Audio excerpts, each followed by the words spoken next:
Hey everyone, hanging out here in the church sanctuary with a couple of my friends. The first Sunday that we couldn't meet together, my son Christian and I put these guys up throughout the sanctuary so that Pastor Caleb wouldn't be preaching to an empty room. And so they've been hanging with us each Sunday, hearing the good news of God's Word. But as I look at the Hulk here, I think of sometimes what we do as Christians is we think we are like invincible, and we have this strength that comes from God, and it's true. We do have this strength that comes from God. In fact, Philippians 4:13 says, I can do everything through Christ who gives me strength. That is absolutely the reality. But I'm guessing that there are a lot of us that we're walking through these days and going through this situation, and we do not feel very strong. And if we're being really honest with ourselves and with God, we probably feel quite the opposite. We feel like things are so much harder with job stuff and with our life at home and family stuff and maybe health stuff that you're dealing with.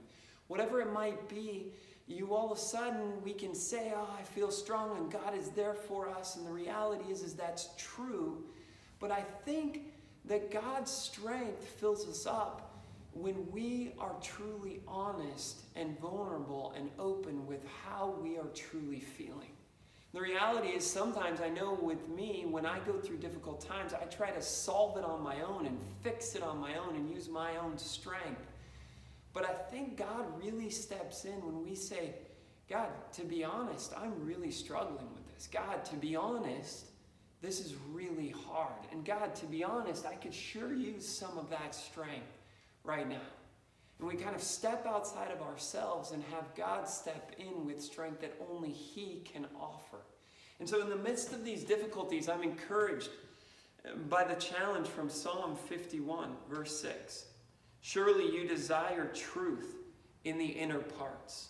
You teach me wisdom in the inmost place. And so for us on the inside, when we are truthful, when we are honest with where we're at, it says that God in turn will teach us wisdom in that inmost place. When we on the insides are being truthful with where we're at, God then gives us wisdom. God then fills us with His strength and with the ability that we can't muster on our own, but that He gives us through His strength and through His ability and not our own. And so this week, let's be honest with where we're at. Be honest with sharing what you're really struggling with and what's really difficult and hard. And so that's my challenge for us today, that we can be honest, that we can own where we're at, and then let God come and fill us with wisdom, with what we can gain from that. Have a great day today. We here at Eastport Bible Church, we love you and we are praying for you. Have a great day.